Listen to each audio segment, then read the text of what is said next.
Brought to you by TechnoSpark 20 series smartphones.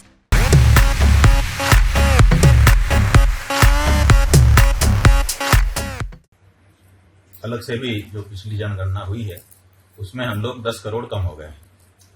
पहले 100 करोड़ थे, माने 97 करोड़ थे, अब 87-85 करोड़ रह गए। तो हिंदू की जनसंख्या निरंतर घट रही है, क्योंकि हिंदू हम दो हमारे दो में आ गया है और दूसरे लोगों के यहाँ जनसंख्या नियंत्रण नहीं हो रहा। और देश में वोट का महत्व है, जिसके जितने ज्यादा वोट होंगे वही सत्ता में आएगा। तो हिंदू इस बात को नहीं समझ रहा है, वो समझ रहा है कि हम कम बच्चे पैदा करें ताकि हमारे बच्चे पढ़ लिख लें। और जिसके वो नहीं समझ रहा है कि वोट का महत्व है, पढ़ो लिखो चाहे मत पढ़ो लिखो, जिसका वोट होगा उसी की सरकार होगी, वो जो चाहेगा सो करेगा।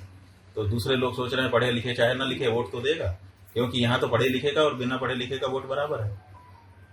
तो आप पढ़ाने के चक्कर में अपनी सत्ता खो रहे हैं। अपने ही देश में आप दूसरे नंबर के नागरिक आज की तारीख में बन चुके हैं। कोई सरकार हिंदू की नहीं सुनती है और उनकी कोई सरकार है जो ऐसी नहीं है जो उनकी बात को टाल दे। ये हो रहा है। भाई हम कोई क्या मानता है इससे हमें क्या लेना देना है? हमें तो ये लेना देना है कि ये काम कितना कर रहा है हिंदुत्व के लिए। तो हिंदुत्व के लिए तो हमने बताया गौ हत्या बंद करने का काम था, लेकिन वो तो नहीं हुआ तो हम अब इसके आगे क्या कहें, इतनी में समझ लेने की जरूरत है। अच्छा, भरतपुर जो जहाँ ये स्थान है उसके आसपास मेवात का एक बड़ा इलाका है और वहाँ गौ हत्या एक बहुत ही मतलब एक रोजगार का सा एक विषय बन गया है और एक अपराध को माना ही नहीं जाता। इस विषय को आप सरकार के समक्ष उठाएंगे, खासतौर से राज्य सरकार के? हम सब उठा रहे हैं। हम मेवात खुद गए थे, मेवात के अंदर गए थे। हरियाणा सरकार से हमने अपनी चिंताएं बताई हैं और वहाँ पर जो हिंदू हैं उनको हमने मनोबल बढ़ाया। अभी कांग्रेस से आ रहे हैं और उसके अगल बगल के जो जिले हैं उनसे आ रहे हैं। अभी कांग्रेस के नेता हैं, वहीं से निकल करके हमारी पद यात्रा गई थी जी। कांग्रेस के नेता हैं नाना पटोले, उन्होंने कहा है कि हमारी सरकार आएगी तो हम राम मंदिर का शुद्धिकरण करेंगे। इस विषय को लेकर मोदी ने कहा है कि कांग्रेस सरकार अगर सत्ता में आती है तो वो साहवानो केस की तरह जो है राम मंदिर को के फैसले, वो सुप्रीम कोर्ट ने जो फैसला दिया है उसको पलट देगी। आप इस पर क्या कहना चाहेंगे? इस पर ये कहना चाहेंगे कि पहले तो नाना पटोले जो कह रहे हैं कि अगर हम सत्ता में आए तो शुद्धिकरण करेंगे मंदिर का, तो शुद्धिकरण करने के लिए जैसे इस जगह का शुद्धिकरण अगर हमको करना है तो सबसे पहले हमें तो शुद्ध होना चाहिए। अगर हम शुद्ध होंगे तभी ना हम किसी को शुद्ध कर सकते हैं। तो पहले तो कांग्रेस पार्टी को शुद्ध होना पड़ेगा, क्योंकि कांग्रेस पार्टी ने 55 साल तक देश के राज किया, 55 साल तक गौ हत्या किया है। तो 55 साल की जो गौ हत्या है पहले उसको तो अपने धो करके पोंछ करके साफ करो। सारे कांग्रेसी मुंडन करवाएं, पंचगव्य पिएं और गौ माता के सामने साष्टांग प्रणाम करके क्षमा मांगे। अगर गाय क्षमा कर दे तब वो शुद्ध होंगे। उसके बाद वो फिर शुद्धिकरण की बात करें। जो खुद अशुद्ध है, गौ हत्या का पापी, वो किसी मंदिर के शुद्धिकरण की बात कहे अच्छा नहीं लगता। और जहां तक मोदी जी की बात है तो मोदी जी तो कुछ भी बोलते हैं। देखिए, सुप्रीम कोर्ट के आदेश से राम मंदिर बना है, गवाही साखी ले करके बना है। 1949 से मुकदमा चला है, लंबे समय तक गवाहियां साखियां पूरा मौका दिया गया, उसके बाद निर्णय हुआ है। तो उस निर्णय को पलट देने की क्षमता अभी किसी पार्टी में नहीं है, दम नहीं है किसी पार्टी में। भाजपा में भी नहीं है, कांग्रेस की क्या बात। बहुमत में होने पर भी दम नहीं है कि सुप्रीम कोर्ट के फैसले को इस तरह से पलट दें।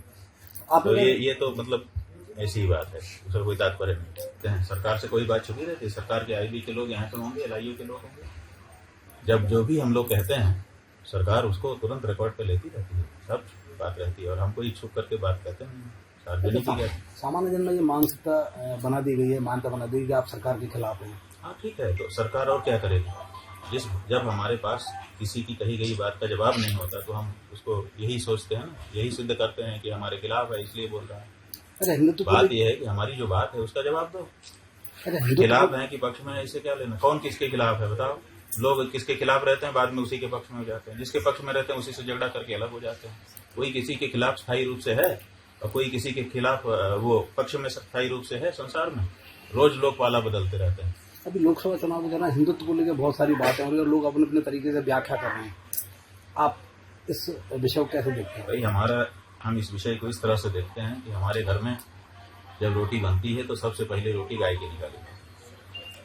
हमारे माने हम सनातन धर्मियों के घर में, इसका मतलब है कि हमारे सनातन धर्मियों में इस बात एकदम साफ है कि हमारे लिए अगर सबसे महत्वपूर्ण कोई है तो वो गाय, क्योंकि पहली रोटी हम गुरु की भी नहीं निकालते, गुरु ब्रह्मा गुरु विष्णु जरूर कहते हैं, भगवान की भी नहीं निकालते, तुम्हें वो माता तुम्हें वो सर्वम ये कहते हैं, लेकिन रोटी तो गाय की निकलती है। इसका मतलब गाय सबसे महत्वपूर्ण है हमारे लिए। और हम अगर राज में आ जाएं, आज हमको एक हिंदू होने नाते पावर की कुर्सी पे बैठा दिया जाए, तो हम कौन सा काम पहले करें? जो हमारे दिल के सबसे करीब होगा वही करेंगे। अब हमको पावर मिल गया, उसके बाद 10 साल बीत गए तो फिर भी हम वो काम नहीं कर रहे हैं। इससे कैसे पता चलेगा कि हम हिंदू हैं? हिंदू तो हिंदू जैसा काम करेगा ना। हम 10 साल से बैठे हैं पावर की कुर्सी पे और गाय काटते चले जा रहे हैं और बल्कि बढ़ावा दे रहे हैं और कह रहे हैं हम हिंदू भी हैं। ये दोनों नहीं हो सकता। या तो आप कहो कि भाई हम हिंदू नहीं है, और अगर हिंदू हो तो हिंदू जैसा करके दिखा दो। गाय की हत्या कम से कम बंद करके दिखा। नहीं कर पाए, नहीं कहा हमने, कहा गौ हत्या के विषय में कुछ, गौ हत्या का पापी है। और मोदी सरकार भी इस विषय में कुछ नहीं कर, तो ऐसे में विकल्प क्या है? विकल्प तो जब हम जरूरत पड़ती है तब आता है ना, पहले से कोई विकल्प होता है? जब हमको जरूरत पड़ जाएगी, हम कहेंगे कि हमको ऐसा नेता चाहिए, ऐसी सरकार चाहिए जो गौ हत्या ना करती हो, तब वो विकल्प खड़ा होगा। जब जनता मांग करेगी तभी ना जनता के आधार पे लोग खड़े हो जाते हैं। जनता जब मांगेगी कि हमको ऐसी सरकार चाहिए जो गौ हत्या ना करे, सत्ता में बैठते ही पहला काम गौ हत्या बंदी का करे, ऐसी सरकार हमें चाहिए, जिस दिन हिंदू समाज ये दृढ़ता से कह देगा उस दिन जो है विकल्प खड़ा हो जाएगा। ऐसी क्या बात?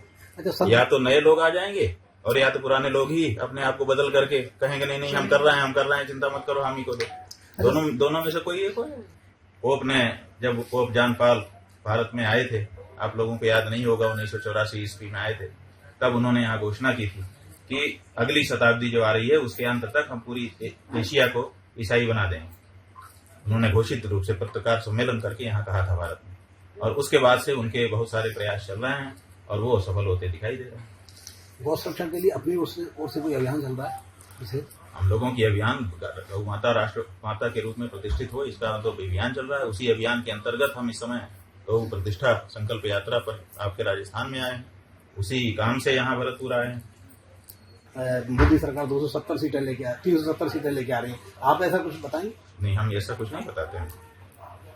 क्या होगा क्या नहीं होगा, देखिए संभावना जो होती है उसको अनुमान के माध्यम से, गणना के माध्यम से बताया जा सकता है। लेकिन जहाँ रोज कुछ न कुछ षड्यंत्र चल रहे हैं, राजनीति में तो रोज षड्यंत्र चलता है, वहां कैसे कोई कह सकता है कि क्या होगा?